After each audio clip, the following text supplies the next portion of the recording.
نحمده ونصلي على رسوله الكريم اما بعد فاعوذ باللہ من الشیطان الرجیم بسم اللہ الرحمن الرحیم۔ بعض بہن بھائی ہم سے سوال کرتے ہیں کہ تیمم کسے کہتے ہیں اور اس کے کرنے کے بارے میں قرآن حکیم کا کیا حکم ہے؟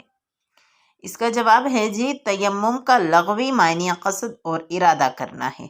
شرعی اصطلاح میں تیمم کے معنی چہرے اور کہنیوں سمیت بازوؤں پر پاک صاف مٹی کے ساتھ ہاتھ پھیرنا ہے۔ اس کا مطلب یہ ہے کہ پاک مٹی پر ہاتھ رکھا جائے اور پھر اس ہاتھ کو چہرے اور ہاتھوں پر پھیر لیا جائے۔ شروع میں تیمم کا حکم اس وقت ہے جب نماز اور دیگر امور کے بجا آوری کے لیے پانی دستیاب نہ ہو۔ قرآن حکیم میں ارشاد باری تعالیٰ ہے وَإِن كُنتُم مَرْضَىٰ أَوْ عَلَىٰ سَفَرٍ أَوْ جَاءَ أَحَدٌ مِّنكُم مِّنَ الْغَائِطِ أَوْ لَامَسْتُمُ النِّسَاءَ فَلَمْ تَجِدُوا مَاءً فَتَيَمَّمُوا صَعِيدًا طَيِّبًا فَامْسَحُوا بِوُجُوهِكُمْ وَأَيْدِيكُمْ مِنْهُ۔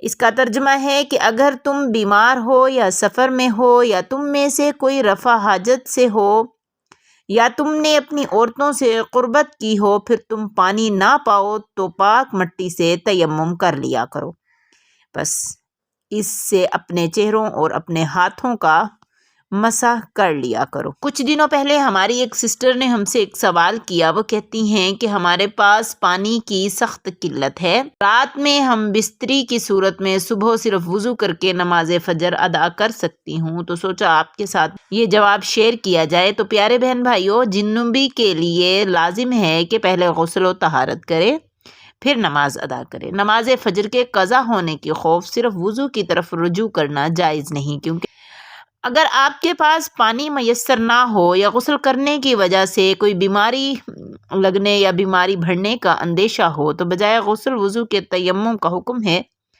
غسل اور وضو دونوں کے لیے تیمم کا طریقہ ایک ہی ہے، صرف نیت میں فرق ہے کہ غسل کے تیمم کو غسل کے اور وضو کے تیمم کو وضو کے قائم مقام خیال کیا جائے۔ اللہ پاک قرآن پاک میں ارشاد فرماتے ہیں فَلَمْ تَجِدُوا مَاءً فَتَيَمَّمُوا صَعِيدًا طَيِّبًا فَامْسَحُوا بِوُجُوهِكُمْ وَأَيْدِيكُمْ۔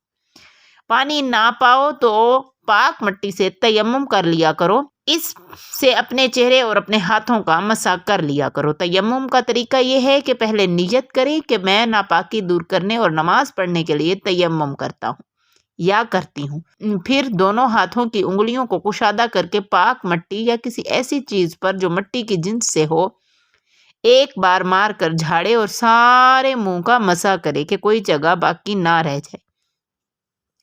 پھر اسی طرح ہاتھ مار کر دونوں ہاتھوں کے ناخنوں سے لے کر کہنیوں سمیت مسح کرے کہ کوئی جگہ باقی نہ رہ جائے۔